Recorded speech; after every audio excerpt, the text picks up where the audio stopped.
नमस्कार दोस्तों, स्वागत है आपका एक बार फिर से आपके अपने YouTube चैनल कंपटीशन प्रिपरेशन पे। आई होप आप सारे बहुत अच्छे होंगे और अच्छे से पढ़ाई भी कर रहे होंगे। ये video basically CGL CHSL mains में जो जीके जीएस आता है उसकी एनालिसिस वीडियो है। आप में से बहुत सारे लोग खुद भी कर चुके होंगे, बट मैं अगर प्रोवाइड करूंगा तो आपको तो वो लगने वाली थी वो नहीं लगेगी, इस वजह से वीडियो लाई गई। ये वीडियो में मैं कुछ नहीं करने वाला कि मतलब मैंने ऐसा ऐसा बता दिया तो मैं कर दूंगा। करना आपको ही है, आपकी एनर्जी लगेगी। मैं आपको किस वे में हेल्प कर रहा हूँ, आपको पता है कि ब्रह्मांड में जितनी चीजें दिख रही हैं जो नहीं दिख रही, लाइक जापान हमें नहीं दिख रहा, वो भी सिलेबस में है। हमें अमेरिका नहीं दिख रहा आंखों से, वो भी सिलेबस में। और जो दिख रहा है यानी कि हमें पूरा यूनिवर्स दिख भी रहा है, ऐसे हम ऊपर नजर उठाते हैं, आसपास सारी चीजें दिख रही है, तो सारा सिलेबस में। बट हमारे पास टाइम लिमिटेड है क्योंकि ये कॉम्पिटिटिव एग्जाम है, इसमें लिमिटेड टाइम है हमारे पास। There are so many sections to be managed, चाहे वो मैथमेटिक्स हो, इंग्लिश हो, रीजनिंग हो, जीके हो, अपना कंप्यूटर हो। मेंस में कुछ चीजें और ऐड भी हो जाती है और थोड़ा प्रेशर भी बढ़ जाता है। तो हम लिमिटेड टाइम में लिमिटेड इनपुट के साथ मैक्सिमम आउटपुट कैसे कर सकते हैं, ला सकते हैं, उसी के लिए एनालिसिस है। आपको ये काफी वे में हेल्प करने वाली, क्योंकि हमारे पास जो लिमिटेड टाइम है उसमें अब मान लो कि कोई एक ऐसा टॉपिक है जिससे एक प्रश्न आता है पूरे एसएससी सीजीएल के होल जर्नी में, और आप उसी को ही पढ़ते रहो, है ना, पूरे 10 साल तक वही पढ़ते रहो, तो क्या उससे आपका सिलेक्शन होगा? नहीं। तो इसी वजह से जो चीजें आ रही हैं, जो चीजें आपके एग्जाम के लिए इंपॉर्टेंट है, जिनका वेटेज ज्यादा है, उन्हीं चीजों को मल्टीपल टाइम्स पढ़ने से आपका स्कोर अच्छा है। आपने देखा होगा कि कई लोग 6 महीने में निकाल लेते हैं कोई एग्जाम, और कई लोगों को 10 साल लग जाते हैं। तो फर्क यही होता है कि कुछ लोग प्रॉपर एनालिसिस करते हैं एग्जाम का, प्रीवियस ईयर पेपर्स का, एग्जाम को समझते हैं, उसके बाद उसके लिए पढ़ते हैं, यानी लिमिटेड एनर्जी झोंकते हैं और मैक्सिमम आउटपुट। तो मैं वही कहूंगा, जरूरी नहीं कि यही एनालिसिस हो, ऐसा ही एसएससी करे, बट अभी तक का जो पेपर रहा है, मैंने टोटल अगर आप देख पाए तो 6 एग्जाम्स को एग्जाम्पल के लिए उठाया है। सीजीएल 2022 का मेंस, इसके 4 शिफ्ट हुए थे। अगर मैं डेट वाइज बात करूं तो 2 मार्च, 3 मार्च, 6 मार्च और 7 मार्च, ये आपका सीजीएल 2022 का मेंस जब से पैटर्न चेंज हुआ। और सीजीएल 2023 का मेंस और सीएचएसएल का मेंस का ये हमने एनालिसिस करा है। This analysis has taken it's time, और ये ऐसे बहुत आसानी से नहीं हुआ है। हो सकता है एक आध क्वेश्चन जैसे बायो का केमिस्ट्री में खिसक गया हो, केमिस्ट्री का बायो में खिसक गया हो, बट ओवरऑल यही रहने वाला है। ठीक है, बहुत ये जो दिख रहा है पेज, इसमें बहुत सारी चीजें लिखी गई हैं। ठीक है, तो उसका एनालिसिस के साथ आपकी एनर्जी बच जाएगी, और थोड़ा सा ये हो जाएगा कि आपको एक ये भी हो जाएगा कि कोई सिलेक्टेड कहता है तो यही सही होगा, तो आप मान लेना थोड़ी सी बात और इसी पे वर्क करें। देखो, मैंने यहाँ पे डिफरेंट टॉपिक्स में सजाया है चीजों को, और उसका वेटेज के हिसाब से, यानी एवरेज कितने प्रश्न उस टॉपिक से आते हैं, वो मैंने लिख दिया है। तो जो आपको रेड टू, यहाँ पे ग्रीन जहां से शुरू होता है उनका वेटेज कम, रेड टू ग्रीन चेंज होता क्रम है, यानी कि वेटेज का। आप देखेंगे पर शिफ्ट लगभग एवरेज कितने क्वेश्चंस आ रहे हैं, 3.6, 3.6, 3.2, 2.6, 2.6, 2.4, 2.2। यानी अगर हम यहां से उठाए और यहां तक जोड़े तो 10, 5, 15 और 5, 20, यानी कि लगभग 20 से 22 प्रश्न आपके इसमें आ जाते हैं। और 20 से 22 प्रश्न आउट ऑफ 25 जब इन्हीं चीजों से पूछे जाते हैं, तो इसमें 20 प्रश्न मतलब एक प्रश्न 3 नंबर, यानी कि 60 नंबर का इसी से आ रहा है। तो इसी पे मैक्सिमम आउट इनपुट दो ना। बट ये कहना आसान है, करना टफ है। ठीक है, तो मैंने यहाँ पे टॉपिक वाइज किसका वेटेज ज्यादा है वो लिखा है, वो आपको दिख भी रहा होगा, मैं ज्यादा समझा नहीं सकता इसमें। जैसे बायो में आप देख पा रहे होंगे कि मिनिमम 2 प्रश्न, सीएचएसएल अभी इग्नोर करना, सीजीएल वाला देख लें, 3 से 4 प्रश्न आपके एग्जाम में मेंस में बायो के रहते हैं। पॉलिटी की ऐसे बात करें तो 3 से 5 प्रश्न इसके रहते हैं। करंट अफेयर 2 से 4 प्रश्न इसके रहते हैं। ज्योग्राफी का 2 से 3 प्रश्न इसके रहते हैं। हिस्ट्री की अगर हम बात करें तो एक प्रश्न केवल 3 मार्च में पूछा गया था, शायद 2 था या 1 ही था। आप मान सकते हैं 2 से 4 प्रश्न हिस्ट्री से पूछे जाते हैं। इकोनॉमिक्स से 2 से 3 प्रश्न पूछे जाते हैं। और फिजिक्स से, यानी फिजिक्स केमिस्ट्री और बायो अगर हम उठाएं, फिजिक्स केमिस्ट्री और बायो, तो देखो साइंस से ये 2 से 3 प्रश्न इधर, दो से मतलब मान लेते हैं ये दोनों मिला के 4 प्रश्न, और 3 इधर, 7 प्रश्न आपके साइंस से पूछे जाते हैं। तो फिजिक्स केमिस्ट्री का अगर हम एवरेज ओवरऑल जोड़ें तो आप देख पा रहे होंगे 4 प्रश्न के अराउंड आपके फिजिक्स केमिस्ट्री मिला के पूछे जाते हैं। फिर sports, awards and many more things, ये जो है इनसे कितने प्रश्न पूछे जाते हैं? 1 प्रश्न इससे पूछा जाता है औसतन, 1 प्रश्न सेंसस से हर शिफ्ट में पूछा गया, सिवाय सीएचएसएल के। और हेडक्वार्टर्स इंपॉर्टेंट ऑर्गेनाइजेशन का, उनका काम क्या है वगैरह वगैरह, उनका मोटो क्या है, उनका अगर कोई चीज आया है। और मिसलेनियस से, और जो आपका रिजर्व्स हैं, पार्क्स हैं, उनसे रिलेटेड 1 प्रश्न पूछा गया, ये आपको वेटेज देख गया। तो आपको सबसे ज्यादा मेहनत जिनका वेटेज ज्यादा उन पे करना है। करंट अफेयर में आपको मैंने एक चीज और बता दी कि कुछ हो सकता है कि करंट अफेयर का मैंने, जैसे कुछ चीजें होती है ना, लाइक मान लो किसी मिनिस्ट्री ने कोई स्कीम निकाली, ठीक है, अब वो स्कीम ऐसी है जो साइंस से रिलेटेड है, यानी कि टीकाकरण से रिलेटेड है, तो हो सकता है बायो में मैंने कंसीडर कर लिया गलती से, ठीक है, बट वैसे मैंने बहुत अच्छे से एनालिसिस करा है। तो आपको मिल गया हाई वेटेज वाले टॉपिक्स ये। अब इसमें आप कहेंगे कि ये तो मैं भी निकाल सकता था, थोड़ा मेहनत करना पड़ता, मेरा क्या फायदा होने वाला।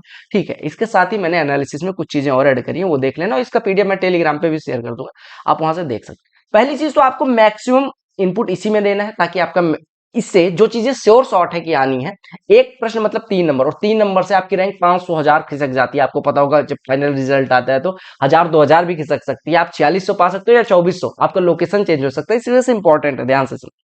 देखो, हम सबसे पहले एक एक चीज शुरू करते हैं। बायो की बात करें तो प्रश्न आ कहां से रहे हैं बायो में, अगर मैंने जैसा देखा है प्रश्न, डिजीज से रिलेटेड, वाइटामिन यानी विटामिन से रिलेटेड, ब्लड ग्रुप से रिलेटेड, यानी कि डोनर कौन है, रिसीवर कौन है, प्लांट किंगडम से रिलेटेड क्वेश्चंस, ये सारे क्वेश्चन, ये इंपॉर्टेंट टॉपिक्स मैंने देखे हैं। बाकी आप बायो को अच्छे से पढ़ें, ठीक है, लूसेंट जो भी बुक है उसे अच्छे से करें, ठीक है।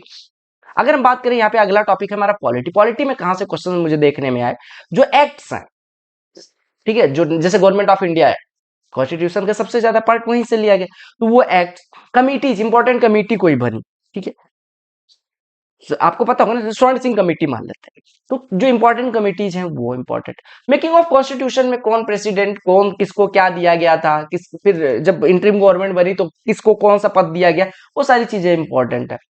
पार्लियामेंट, लोकसभा, राज्यसभा, प्रेसिडेंट, ये तीनों चीजें इंपॉर्टेंट है। कमीशन, जो इंपॉर्टेंट कमीशन है ये इंपॉर्टेंट है। फंडामेंटल ड्यूटीज, राइट, सिटीजनशिप, राज्य के नीति निर्देशक के तत्व यानी DPSP, supreme court, high court, CAG, जो इंपॉर्टेंट बॉडीज है, इंपॉर्टेंट पर्संस है इंडिया के, उन वो सब इंपॉर्टेंट है। रीट्स वगैरह, रीट से मैंने देखा हर शिफ्ट में एक प्रश्न पूछा जा रहा है, ठीक है, रीट का पावर वगैरह, या कोई बिल राज्यसभा में पास हो गया, लोकसभा में नहीं पास हो, यानी कि पार्लियामेंट से रिलेटेड चीजें बहुत इंपॉर्टेंट। तो ये कुछ इंपॉर्टेंट टॉपिक्स मैंने लिखे हैं, क्योंकि सारा लक्ष्मीकांत पढ़ना थोड़ा टफ होगा, तो इंपॉर्टेंट टॉपिक्स हैं, ठीक है। अगर हम बात करें करंट अफेयर की, तो करंट अफेयर में मैं कुछ चीजें बता दूं, जैसे कि इंपॉर्टेंट मिनिस्ट्रीज, जैसे मान लो कोई इंपॉर्टेंट स्कीम लॉन्च हुई, उससे रिलेटेड मिनिस्ट्री, उसका मोटो क्या है, ठीक है, वो कितने साल का टारगेट कर रहे हैं, इस तरह की चीजें जो करंट अफेयर में। स्पोर्ट्स हो गया, गेम्स हो गया, इनको हालांकि मैंने अलग रखा है, नेशनल इंटरनेशनल स्पोर्ट अवार्ड जो मिले हैं, इसको मैंने अलग रखा है, तो ये, और अगर ये मिला है तो आपका 3 से 5 प्रश्न आपका करंट अफेयर में देखने में आ जाता है, ठीक है। करंट अफेयर हो गया। अब अगला टॉपिक है ज्योग्राफी। ज्योग्राफी में अगर मैंने देखा, जो मैंने एनालिसिस करा है, ज्योग्राफी में आपका मानसून हो गया, क्लाइमेट हो गया, फॉरेस्ट हो गया, एक मिनट अचानक कलर चेंज कर लेता हूँ, ठीक है, एग्रीकल्चर हो गया, कौन सी एग्रीकल्चर, किस टाइप की एग्रीकल्चर किस रेंज रीजन में होती है, ठीक है, मिनरल्स हो गए, टाइप्स रिलेटेड स्टेज, यानी कि कौन से टाइप की एग्रीकल्चर हो गया, प्रेरीज कहाँ की भाषा में बोला जाता है, ठीक है। हालांकि कौन से जानवर कहाँ ज्यादा पाए जाते हैं, कौन सी फसल ज्यादा उगाई जाती है, ये सब इकोनॉमिक्स का पार्ट बनेगा, बट आप इसमें भी पढ़ेंगे तो पढ़ने में आ जाएगा कि कौन सी फसल सबसे ज्यादा कहाँ पे पाई जाती है, कौन सी उगाई जाती है, इंडिया नंबर 1 किस पे है, ये सारी चीजें स्टैटिक पोर्शन। आप सबसे ज्यादा डरते होंगे इकोनॉमिक्स से, लेकिन इकोनॉमिक्स का वेटेज आपके मेंस में लगभग 2 से 3 प्रश्न हर शिफ्ट में पूछेगा। तो इकोनॉमिक्स में मैंने अलग बताया, इकोनॉमिक्स में इंपॉर्टेंट क्या है, भी नीचे अलग कर दिया है। और इधर किसका लिखा हुआ है, हाँ। अब हम आते हैं हिस्ट्री पे। अगर आप हिस्ट्री देख पा रहे हो तो हिस्ट्री के 2.6 एवरेज है। हिस्ट्री में कहां से प्रश्न पूछे जाते हैं, अगर आप देखो, हिस्ट्री में अगर बात करें तो 3 पार्ट में, एंशियंट, मिडाइवल और मॉडर्न में डिवाइड किया है। एंशियंट में अगर बात करें तो जो हमारे सिविलाइज इंडस वैली सिविलाइजेशन के मान लो उससे रिलेटेड प्लेसेस थे, कौन से प्लेस पे क्या मिला था, ये चीजें इंपॉर्टेंट है। कौन सा प्लेस का मॉडर्न यानी करंट लोकेशन क्या है, जैसे धोलावीरा कहाँ पे है, ठीक है, मोहनजोदाड़ो कहाँ पे, जगह में, ये जगह अभी पे कहाँ पे है, कौन से स्टेट में, कौन से देश में है, ये सारी चीजें इंपॉर्टेंट है। कौन से प्लेस से क्या चीजें प्राप्त हुई थी जब वो हुआ था, खुदाई हुई थी, तो ये चीजें इंपॉर्टेंट है। मिडाइवल में सबसे ज्यादा इंपॉर्टेंट मुगल्स और दिल्ली डायनेस्टी मुझे मिली। दिल्ली सल्तनत से रिलेटेड कोई भी चीज नॉन इंपॉर्टेंट है ही नहीं, जो भी दिख रहा है वो सब पढ़ डालो और मल्टीपल टाइम रिवीजन करो, क्योंकि 2 से 3 प्रश्न एक एक, मतलब हर शिफ्ट में दो प्रश्न इससे मिल रहे हैं, तो ये इंपॉर्टेंट है, ठीक है। दिल्ली सल्तनत मैंने होल लिख दिया, पूरा पूरा पढ़ना है, ठीक है। अदर डायनेस्टी का फाउंडर कौन है, लास्ट रूलर कौन है, साउथ की डायनेस्टीज कौन सी थी, ठीक है, महाजनपदाज वगैरह हो गए, ये सारी चीजें इंपॉर्टेंट है। और मॉडर्न हिस्ट्री में अगर बात करें तो इंपॉर्टेंट पर्संस तो वो तो इंपॉर्टेंट है ही साथ कांग्रेस के सेशन से रिलेटेड हर शिफ्ट में आपने देखा होगा प्रश्न पूछा जा रहा है। तो इंपॉर्टेंट कांग्रेस के सेशन जो थे उनको प्रेसिडेंट यानी चेयर्ड बाई किसके द्वारा थे, उसका मोटो क्या था, क्या उद्देश्य था, उससे एक प्रश्न जरूर आ रहा है। तो ये कुछ इंपॉर्टेंट टॉपिक्स हैं जिनसे आपको पढ़ना ही पढ़ना है, ठीक है। बाकी अगर मैं बात करूं तो साइंस है, देखो फिजिक्स, केमिस्ट्री और बायो का अगर आप देखें ओवरऑल तो देख पा रहे होंगे काफी ज्यादा क्वेश्चंस आते हैं इससे, तो साइंस आपके लिए इंपॉर्टेंट है आपकी। हालांकि फिजिक्स में न्यूमेरिकल भी पूछ रहे हैं मेंस में, अगर मैं अवार्ड की बात करें तो इससे पहले आप जानना चाहिए रणजी प्ले होता है, संतोष ट्रॉफी होता है, कौन सी ट्रॉफी कौन से गेम से रिलेटेड है, पहली चीज ये।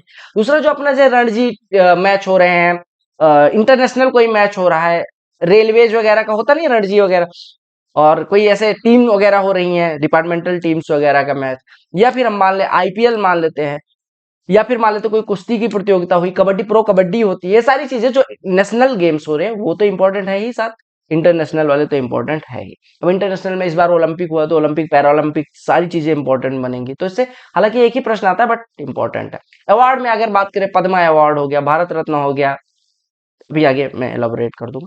सेंसस से रिलेटेड आपके हर सिर्फ मैंने एक प्रश्न जरूर देखा जो 2011 की जनगणना हुई थी, ऑर्गेनाइजेशन, फेमस ऑर्गेनाइजेशन का हेडक्वार्टर क्या है, उनका मोटो क्या है, ये सारी चीजों से एक प्रश्न पूछा था। मिसलेनियस मैंने रखा है जो ऊपर नहीं बाइफरकेट कर पाया मैं।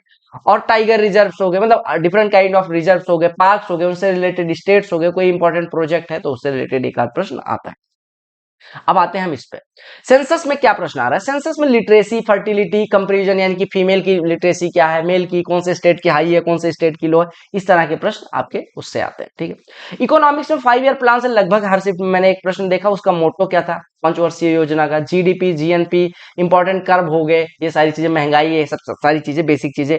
ठीक है, यानी कि मुद्रास्फीति और स्फीति, ये जो हिंदी में बोलते हैं। ठीक है, डिप्रिसिएशन वगैरह, ये सारी चीजें इंपॉर्टेंट बेसिक चीजें, जो बेसिक कॉन्सेप्ट आपको लगता है कि बेसिक है बट ये सारी चीजें पूछी जाती हैं।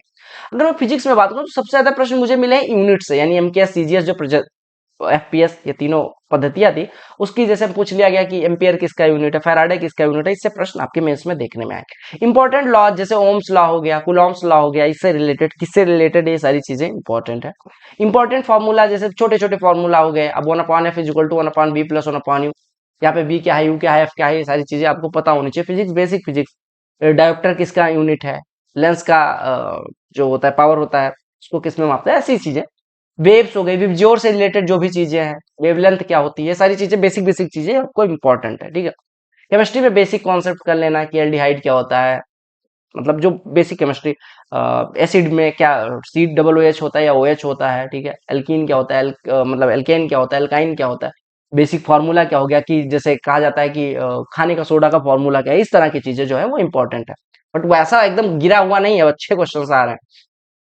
अगर अवार्ड में बात करें तो ओलंपिक तो इंपॉर्टेंट है ही, जो अभी लेटेस्ट गेम हुए हैं उसमें द्रोणाचार्य अवार्ड मान लो किसी को मिला है, अर्जुना अवार्ड मिला है, फिल्म फेयर, आईफा हो गया, पद्मा हो गया, भारत रत्न हो गया, ये किससे रिलेटेड है। अब मान लो किसी को बांसुरी वादक को मिल गया भारत रत्न, तो अब बांसुरी वादक बांसुरी से रिलेटेड पूछ लेगा कि कौन से इसमें बांसुरी बजाने वाले कौन से फेमस पर्सनालिटी है।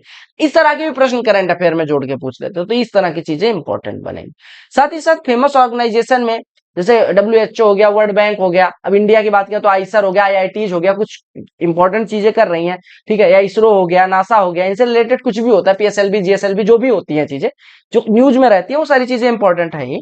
साथ में जैसे आपने सुना होगा एग्रीकल्चर रिसर्च सेंटर, बहुत सारे इंपॉर्टेंट है, rice research centre, wheat research centre, इससे रिलेटेड क्वेश्चन भी मेंस में देखने में आए, तो ये सारी बेसिक चीजें कर लेंगे। अब आप कहोगे कितनी सारी चीजें बता दी, इसमें क्या की जा सकती है क्या नहीं की जा सकती, मेरा काम था आपको बताना। इसमें वेटेज आप यहां से देखना, और इसमें क्या चीजें छोड़नी ये आपकी चॉइस हो सकती है।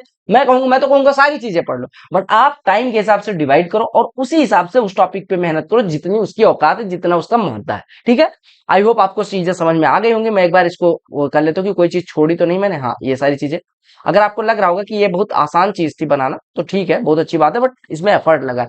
तो वीडियो पसंद आएगी, वीडियो को लाइक कर लेना। बाकी मेंस के लिए आपको मैं बता दूं कि अपने चैनल पे कुछ टॉपिक वाइज टॉप 100 क्वेश्चंस मैं करवाने वाला हूं, रिसेंट मेंस एग्जाम में पूछे गए हर टॉपिक के 100 क्वेश्चन करके एक एक क्लास प्रोवाइड की जाए। ठीक है, और 18-19 टॉपिक यानी 20 से 30 वीडियो में आपकी प्रैक्टिस और साथ ही साथ रिसेंट क्वेश्चंस को अच्छे से करते हुए ये कर लेंगे। साथ ही साथ मैंने मेंस में मैथमेटिक्स की स्ट्रेटजी वीडियो बनाई, उसमें आपके सीजीएल मेंस के जो भी सीजीएल मेंस के 2011 से लेकर 2023 तक इंक्लूडिंग सीएचएसएल 2023 का में, ये सारे क्वेश्चंस मैंने पेपर वाइज करवा रखे हैं। साथ ही साथ बेसिक कॉन्सेप्ट के लिए, यानी आपको कोई भी कॉन्सेप्ट में कमी है तो स्टार बैच और स्टार बैच 2.0, ये एडवांस का मैथमेटिक्स का बैच है, ये एरिथमेटिक का, ये सारे बैच आपके चैनल पे अवेलेबल है, लिंक डिस्क्रिप्शन में डाल दूंगा, वो देख सकते हैं। रिसेंट पेपर्स जो भी पेपर हुए एसएससी के, वो सारे solution topic wise shift wise मैंने अवेलेबल करवा रखा, तो डू चेक इट आउट। बाकी टेलीग्राम पे इसका पीडीएफ मिल जाएगा। आपको वीडियो कैसी लगी वो तो कमेंट सेक्शन में बताना ही बताना। साथ में ये जो लोगो दिख रहा है इस पर क्लिक करके सब्सक्राइब कर लेना, और यहाँ पे अलग अलग जगह वीडियोज आपको दिख रहे हैं, उस पर क्लिक करके देख सकते हैं। मिलते हैं अगली वीडियो में, तब तक के लिए bye, take care, love you all the very best for your CGL CHSL में। मिलते हैं अगली वीडियो में।